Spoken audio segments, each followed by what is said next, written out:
કેવો માહોલ તમને કિરીટભાઈ ફાઇનલ જ છે અહીંયા કોઈ પણ ને ગમે ને થઈ ગમે આવે નહીં. ચૂંટણી ઢંઢેરામાં ઇકો સેન્સિટિવ ઝોનનો મુદ્દો ચગાવી દીધો છે. 5 વર્ષનું કામ 2 વર્ષમાં પૂરું થઈ જાય એટલી ખબર પડે છે તે અલગ બન્યો હતો કારણ કે છેલ્લા 2 મહિનાથી ગોપાલ ઇટાલિયા પણ અહીંયા મહેનત ઇટાલિયા તો અહીંયા ઘીરે છે. એમ હા, ગોપાલ ઇટાલિયા ઘીરે સત્તાધારી પક્ષની જરૂર નથી. ગામડે અમારા કાર્યકરો જ એવા છે. સત્તાધારી આવવાનો જ છે, ફાઇનલ જ છે.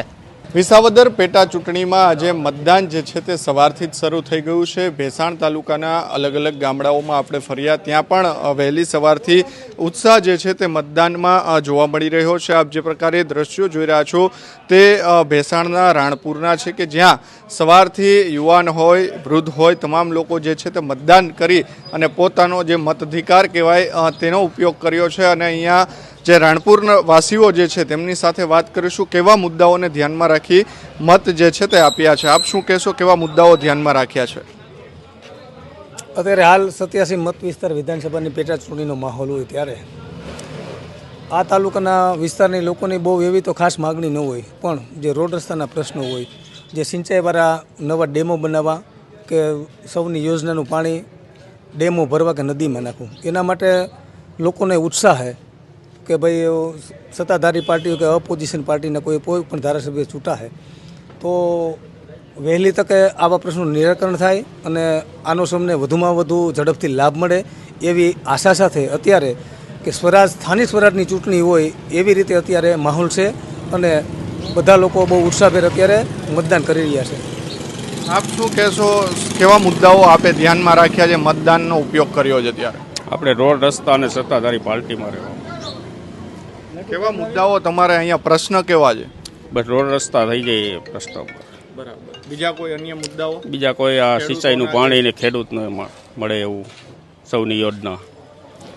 આપ શું કહેશો કાકા, કેવા મુદ્દાઓ ધ્યાનમાં રાખીને મતદાનનો ઉપયોગ? મુદ્દામાંથી હાલવાનું છે. વિકાસ 12 વર્ષથી આ સત્તાધારીનું ધારાસભ્ય નથી ચૂંટતા એટલે કોઈ જાતનો વિકાસ થતો નથી ને થાય પણ નહીં. હજી 2 વર્ષ જો હારી જાય તો નહીં થાય. 2027 રાહ જોવાની રહે. એના કરતાં અત્યારથી ધારાસભ્ય ચૂંટી દઈ તો 5 વર્ષનું કામ 2 વર્ષમાં પૂરું થઈ જાય એટલી ખબર પડે. છેલ્લા 12 વર્ષમાં કઈ કામ થયા છે વિસાવદર આજે વિધાનસભામાં? લોકલ કામ થાય જે તે ગ્રાન્ટ આવતી હોય પણ વધારેની ગ્રાન્ટ ન મળે એટલા માટે સત્તાધારી પક્ષને ચૂંટવો પડે. કાકા, ખેડૂતોના કેવા પ્રશ્ન છે તમારા વિસ્તારની અંદર? ખેડૂતોના તો મેં માની લો કે અત્યારે જ્યાં 66 કેવી સબ ડિવિઝન છે, પહેલાં ભેસાણની અંદર એક જ સબ ડિવિઝન હતું. અત્યારે મોટા કોટલાનું એક કાર્યરત છે, છોડવડી, મેંદપરા. 10 કિલોમીટરની અંદર તમે નીકળો ત્યારે તમને 66 કેવી જોવા મળે છે. અને જે સૂર્યોદય યોજના આ ગુજરાત સરકારે કરી કે રાતના પાવર આવતો હતો એના બદલે દિવસની 8 કલાક વીજળી આપે, એના માટે ખેડૂતોને રાતે જંગલી જનાવરની બીક હોય, બીજી ત્રીજી બીક હોય કે રાતે રખોપા કરવા જવું પડે કે પાકનું ધ્યાન રાખવા જવું પડે.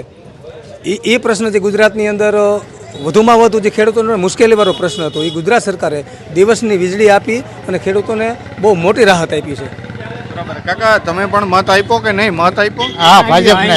કેવા મુદ્દાને વિચારીને મત આપ્યો છે? વિકાસ વિકાસ. બીજું કઈ નહીં. અત્યાર સુધી વિકાસ થયો છે અહીંયા વિસ્તારમાં? ઘણો થયો. ઘણો થયો છે. શું લાગે છે આ વખતે ફાઇટ જે છે તે બે પક્ષ વચ્ચે લાગી રહી છે, તમને શું લાગે છે? ભાજપ આવે સારું. એમ. અન્ય લોકો છે તેમની સાથે વાત કરીશું. કાકા, મતદાનનો ઉપયોગ કર્યો તમારા? મતદાનનો ઉપયોગ તો 60 વર્ષ થઈ ગયા છે. એમ. આજે મત આપ્યો છે તમે? મતદાન આપ્યું 100%. બરાબર. શું લાગે છે, કેવો માહોલ તમને? કિરીટભાઈ ફાઇનલ જ છે. અહીંયા કોઈ પણ ને ગમે ને થઈ ગમે આવે નહીં. અહીંયા રાણપુરમાંથી મતદાન કરવા એટલે લોઢાના ચેણા છે. હા, ભાજપ માટે શ્યોર જ છે. પણ આ વખતે માહોલ જે છે તે અલગ બન્યો હતો કારણ કે છેલ્લા 2 મહિનાથી ગોપાલ ઇટાલિયા પણ અહીંયા મહેનત. ઇટાલિયા તો અહીંયા ઘીરે છે. એમ. હા, ગોપાલ ઇટાલિયા ઘીરે. શું કેવા મુદ્દાઓને ધ્યાનમાં રાખીને તમે મતદાન કર્યું? મુદ્દા તો પછી આજે આમ પબ્લિક ને ભરમાઈને ઉપજાવી કાઢેલા છે. કોઈ મુદ્દા જ નથી. કામ કરે જ છે, આમ નથી કરતા. ગામના સરપંચ છે, યંગ છે, એના ઘર નામની ગામ નામની કુટુંબની પેઢી જોઈને બધાને કામ કરે જ છે બધા.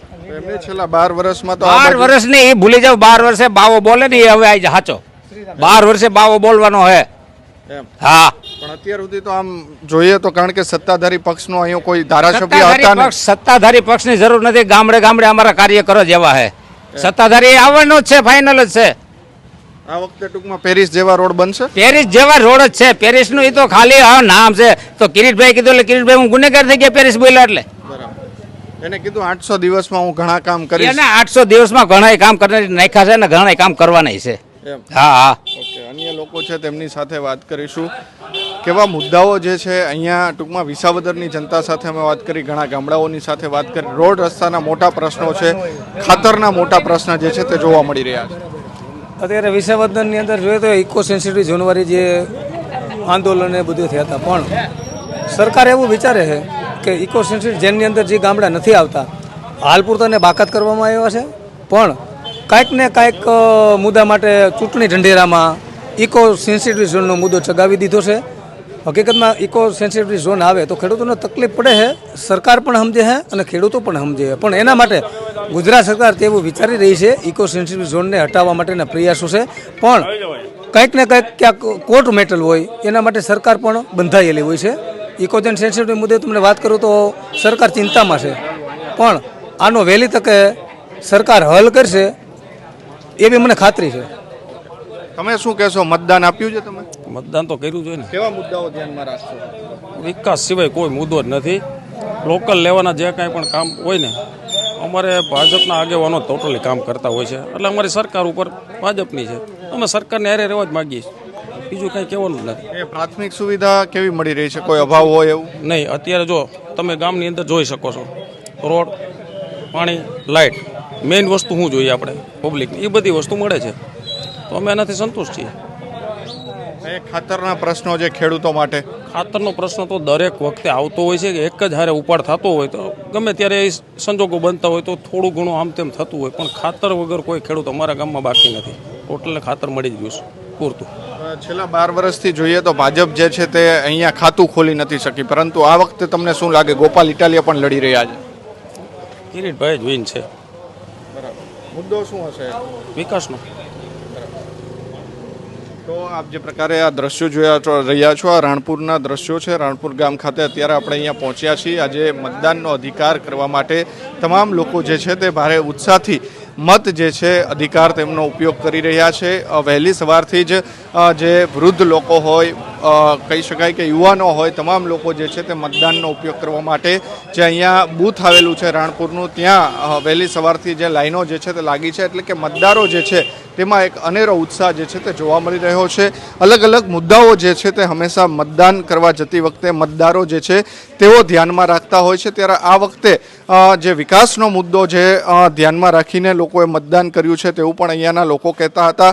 ઇકો સેન્સિટિવ ઝોનનો મુદ્દો જે છે તે પણ ગાજી રહ્યો છે, કારણ કે તે ન લગાવવામાં આવે તે પ્રકારના મુદ્દાઓ જે છે તે અહીંયા જોવા મળી રહ્યા છે. જ્યારે ખાતરના મુદ્દા જે છે તે સૌથી વધારે છે, કારણ કે ખેડૂતો જે છે તે સૌથી વધારે અહીંયા મતદાતાઓ તરીકે ખેડૂતો અહીંયા વધારે છે અને તેમના અનેક મુદ્દાઓ જે છે તે જોવા મળી રહ્યા છે. અનેક લોકો છે તેમની સાથે વાત કરીશું.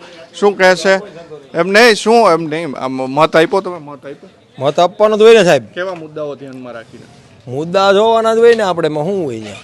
નહીં, કેવા મુદ્દા? એમ આપણે વિચાર્યું હોય ને કે આવા મુદ્દાઓ હોય, આવો વિકાસ હોય કે એવું હોય તો મતદાન કરીએ. મતદાન આપણે આપણા આ બાજુના મુદ્દા હોય એ ધ્યાનમાં રાખીને મતદાન કરવાનું હોય. બરાબર. આ બાજુ કેવા મુદ્દાઓ છે તમારા ગામમાં? હોય અમુક રોડ રસ્તાના ને એવા. પ્રાથમિક સુવિધાનો અભાવ ખરો અહીંયા? પ્રાથમિક સુવિધાનો રોડ, રસ્તા, ગટર, ખાતર, આ બધા? ના ના, અહીંયા તો સાહેબ બધું કમ્પ્લીટ છે. ખાતરે મલેરિયા ટાઈમે ગટર લાઈન કમ્પ્લીટ છે, કાંઈ વાંધો નથી બહુ.